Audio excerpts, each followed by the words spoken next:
Coach, Hi, John. How you doing? I'm good. Good to see you, man. I mean, obviously, Conor McGregor fight weeks have not been normal fight weeks for a long time, but of course, the pandemic has changed things dramatically. But I wonder, positive, negative. I mean, is it like because I don't feel you feel the hoopla quite as much because you don't have the throngs of fans and that sort of thing.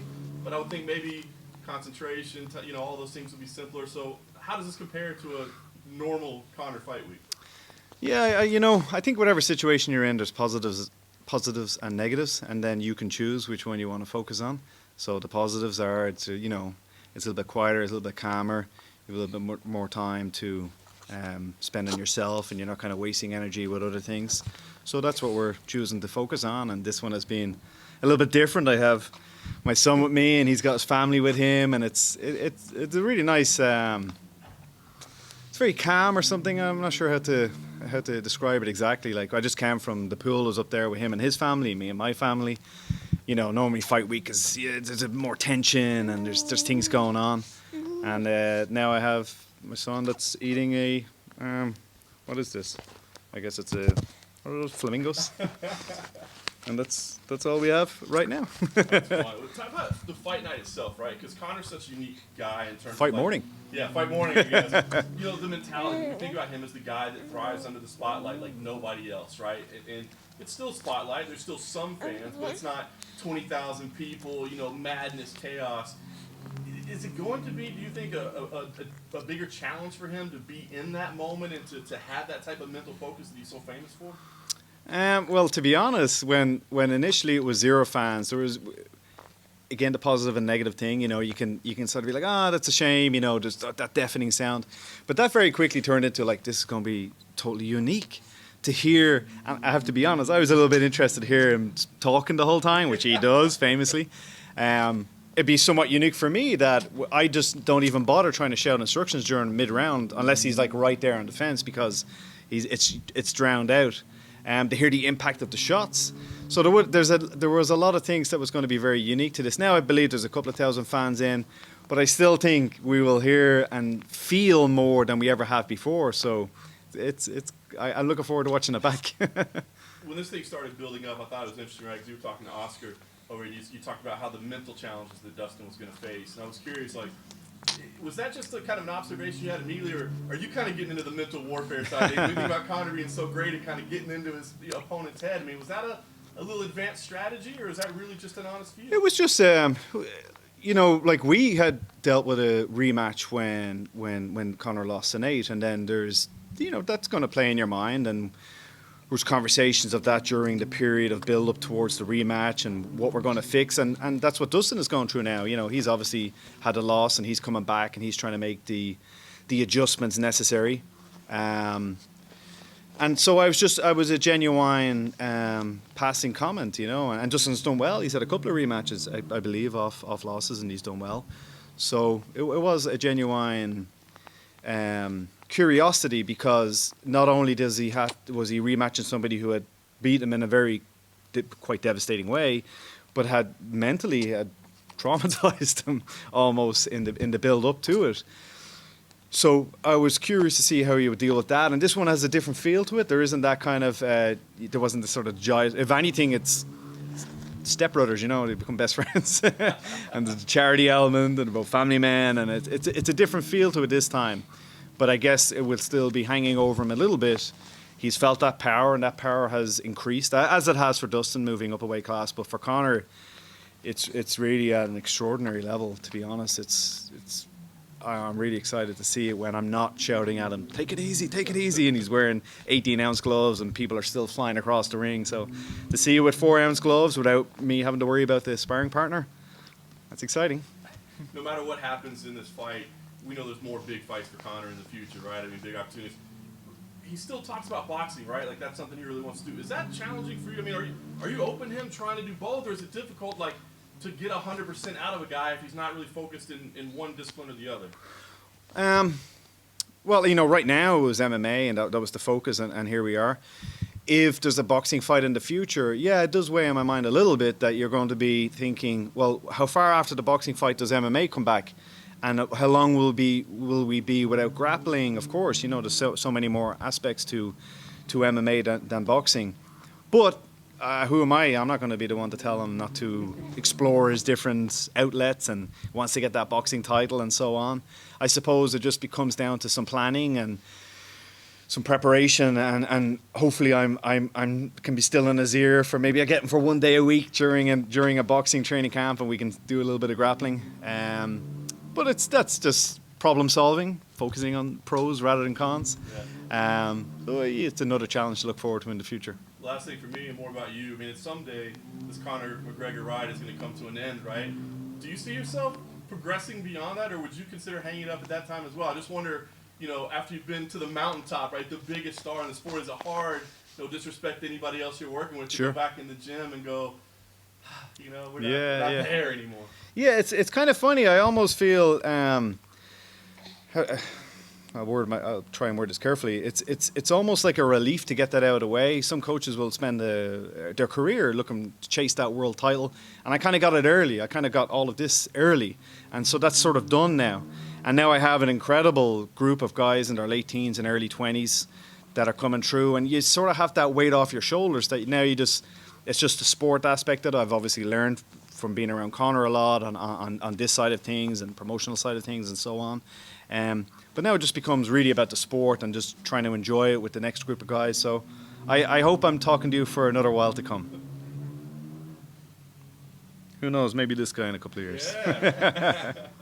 John, what do you believe Dustin's biggest weapon is? Dana Cormier was very high in his check right hook compared to Conor's counter left. Two biggest factors. I think his biggest attribute is that he can he pours on a hell of a lot of pressure. You know, that's certainly something to take note of. He's been in some wars lately where he has been able to sort of almost walk through some shots and just pile on a whole lot of pressure. Do we get into a big technical discussion with a few days to go? Probably not. Look, the man is very skilled everywhere. He's a tremendous fighter. Look at what he's done since Conor.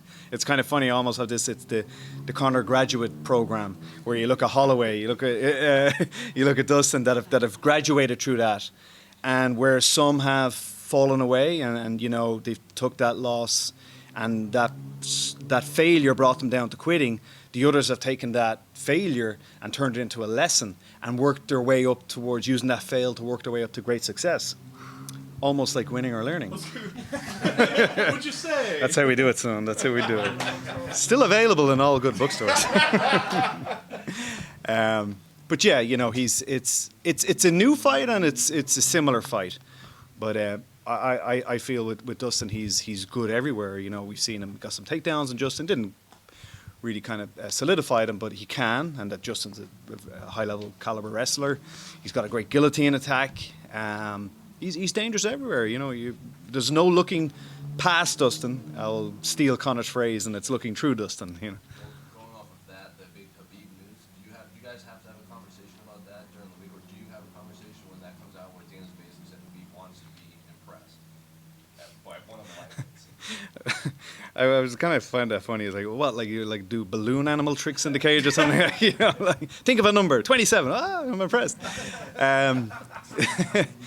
You know, here's something that I'm trying to do is, and I will use the first Dustin fight to bookend this Dustin fight, is that 5, 6, 7 year period to me is a blur. I remember everything about Dustin 1. I remember flying there with Artem. I remember seeing the Palace Casino Hotel for the first time. I actually thought that was a nice casino. That's how, per my understanding of the scene was. And then going to the Red Rock and seeing that and just being blown away, meeting all you guys, doing chats, doing weigh-ins. All of that is very, very clear to me. I don't remember anything about the Seaver fight. I don't remember anything about the Holloway fight. It was a blur. It was always like you were arriving there and people were saying, and who are you going to go for next? And what will it be after? And I was always living in this imaginary future. And what I'm trying to do now is actually enjoy this a little bit. And I've had a tremendous time in Dubai with a few weeks there. I'm having a fantastic week. It's great seeing all you guys again. It's amazing to be back in the sport again. It was a very slow 2020, as it was for all of us. And just to be here and have my son here and Conor with his family and you know, the old team, you know, it was Sergey and Roddy and stuff. So I'm really embracing every moment of it. I can't wait for the fight. I'm really looking forward to the press conference we're going to after this. No doubt there'll be some great sound bites. So that's what I'm doing. And then when that's over and a couple of weeks, a couple of months' time, whatever the next one is, I'm going to enjoy that one too. John, a lot of the talk from Team Poirier is talking about the longer the fight goes, the better it is for Dustin and Conor's conditioning and stuff. Is that perspective based on an outdated version of Conor? Like, is that not a relevant take to have anymore on this version of Conor we've had for today? Yeah, I think it's a little bit of false hope. Like, you know, he went up a weight class with Nate, and yeah, he got tired. He was inefficient. A couple of months later, he came back, went 5 rounds with extremely tough guy, and then since then, he did 10 rounds with one of the best boxers of all time. Got whatever he went, you know, with Khabib. Like, who was Khabib? Not Khabib went in and put Justin away. Dustin. What's his name again? Dustin. He put Dustin away a lot quicker. What does that mean? Do we take a lot from that? No, we don't. This is this fight. I will tell you that Conor is in tremendous shape, incredible shape. And what's been a lot of fun is because of the guys we took on that are part of the team now, the fast team, is that we have really good data for almost 5 years now, where we're measuring every, you know, whether it's VO2, whether it's his waking heart rate, and so on. So this engine that they're facing, combined with where he is mentally, combined with the power he's generating, combined with the fight IQ, combined with the fight technique, I don't know if I'd wish to be in there any longer than it's going to take. John, given what you know now and the time that's sort of passed. How's it going? Didn't recognize you there with the mask on. How are we doing? Yeah, I'm good. Congratulations on the record. I still haven't seen it since. Your book, Win or Learn, of course, is available in all good bookstores. What Yes. have you won or learned from the Khabib fight, and would you like to do it all over again? You know, about being focused throughout the camp and not letting distractions get in the way, which we've done to a different level for this fight. And I would say that the Cowboy fight certainly was a new level of commitment and love and enjoyment of the process. And that's been dwarfed by this one, because the Cowboy one was a couple of months. This fight is a year, because nothing stopped after January. The world stopped, but Conor didn't. We didn't. Certainly the intensity would go down for a little while, but it's been ramping up now since the summer, and to have done that without really veering off course at all for 6 months. If you'd have told me that's what was going to happen after the Khabib fight, I probably wouldn't have believed you, because he wasn't able to do that at that time. He was too many things getting in the way and too many distractions getting in the way. So to be able to return to that now, I don't think I would have believed that when after that loss. I didn't think I'd be maybe even back here again, and yet here we are with somebody that's at the really finding a complete remotivation, self-motivation, and really figuring out what it is that drives him to do this. All the glitter and the belts and the money is good, but it's not what drives him, and he's really figured that out now. And I think when he has figured it out, a man that's self-motivated that way is a very dangerous man. Deep down, do you think it will happen that Khabib will come back, or is he done? It's not even a deep thought for me. It's not a thought for me. It's really not a thought for me. He had a great career, and if he's done, I wish him nothing but continued success in the future. What's your thoughts on the Conor main event? Yeah, it's really interesting. Really interesting. I'm excited to see that. I was actually thinking in my head, I'd be like, when we're in the locker room, that'll be on the TV. I wonder, kind of glance at it. But I'll try not to. I'll focus on what we're doing. But it's just an intriguing fight. I really like Hooker. I love that whole team. You know, they're incredible. They kind of come out of nowhere, and now they're winning belts all over the place. And now Chandler, you know, after doing so well in Bellator, and to come over, how does he stand up to one of the better guys in the UFC? So there's a lot of stories there, you know, and does Chandler go in and just blow him out of the water, and then you're thinking, oh shit, is this guy to just jumping ahead of everybody now? Just how does Hooker do with that level of wrestling and that level of the intensity that Chandler brings? It's a great fight. I'm really looking forward to it. And you touched briefly on the Pacquiao fight there. I think a lot of MMA fans were, well, I'm sure a lot of them were happy that the fight happened, but we kind of left wondering what if Conor had carried on in MMA afterwards, and with the possibility of that happening. whole concern that it could derail, and especially considering how refocused and recommitted he is to the sport, especially during the year off. So just between us, yes. I would, of course, love him just to do MMA. I'm an MMA fanatic. I enjoy watching the odd boxing fight, but it seems so, just the fact that I'm so involved in MMA, it seems so incomplete now. But I, of course, still have a massive amount of admiration for them. I think they're the toughest fighters in the world, toughest athletes in the world. Because I think wrestling it does something to you endurance-wise, which is just sickening. If anybody who's done some hard wrestling rounds, it's that while being punched in the face. It's incredible what the guys do. That being said, I love MMA. I love Conor doing MMA. It's just so much more interesting to me. So that's my answer to that. We had like pro boxing sparring partners for Conor and stuff. Yes. Talk to me about the rationale behind that. Is that kind of having one foot or one arm each of Conor? Is that something he wanted, or is that something from your perspective a striking thing? Like, yeah. Well, I mean, there's of course plenty of benefits. When you bring in a world-class jiu-jitsu player, is that because you're kind of one eye looking at doing the IBJJF World Championships? No, it's just you want to go against guys who are highly skilled in the individual arts. Did it have benefit because we possibly are getting ready to fight a southpaw boxer after this? Yes, it was a nice. Conor's life is full of these kind of weird coincidences. That there was talk of a fight with Pacquiao. All of a sudden, Dustin pops up looking for a rematch, and then it was going to be a sparring match in Dublin, and then it was on Fight Island, and now the Pacquiao fight is looming in the future, and it was, God damn it, how do you just keep doing this? You just keep nailing things, So the great Phil Sutcliffe, fully back involved in the training camp as he has been now for quite a while. There's probably if you're getting ready for an MMA fight followed by a boxing fight, it's probably a little bit easier because on your days where you're doing boxing training, that's great. That's helping with a future boxing fight. The other way around is probably tougher. If you're doing all boxing training with the thoughts of a MMA fight to follow a boxing fight, a little bit harder because the grappling side of things is quite injurious. And if you're getting ready for a multi-million-dollar boxing fight, you don't want to be doing too much grappling. You hurt a finger or something. I drifted off there. I hope I answered the question. Yeah, I'm also curious as well. You're talking about how his commitment kind of changed. Talk to me about how that really came to pass. Was that like a moment for him where he had some introspection, or did you have a discussion where he went, right, if we're really going to do this, are we going to do it? Well, like most things, the answer must come from within. The decision must be made by the self. If somebody barking at you or trying to motivate you or trying to convince you of something, it's never going to work unless you do. And he, for whatever reason, had this realization. There's a great Alan Watts speech on YouTube. You can watch it at some stage yourself. And he talks about when people get fame or money and you take somebody through a process. Well, what are you going to do with it? Well, I'm going to buy this and I'm going to travel here. Okay, and then what will you do? Well, then I want to go to this place and I want to eat that food. Okay, and then what will you do? And eventually you come back to being where I want to do something that makes me happy. Okay, well, what is that? What is it that you like?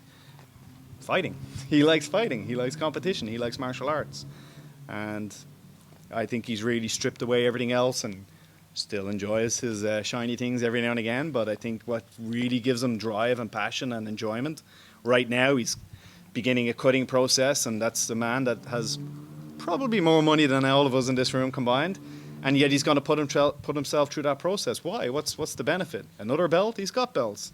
Another win? He's had big wins. So why? Love, enjoyment, fun. That's what he wants to do. Clearly. I know you've been asked me question in numerous ways, but I just wonder you talk about... I'll tell you who Khabib was another time.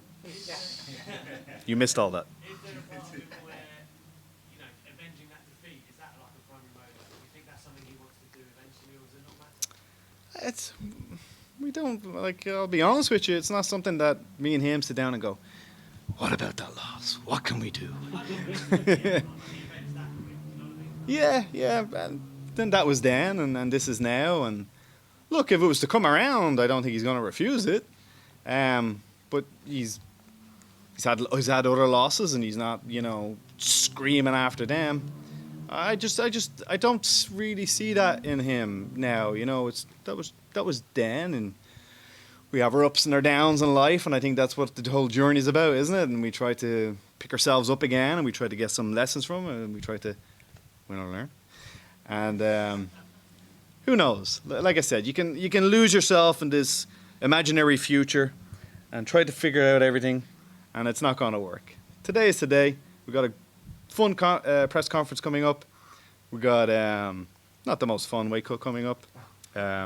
Well, I'm not saying the weight cut's not going to be hard. It's just that that's never fun.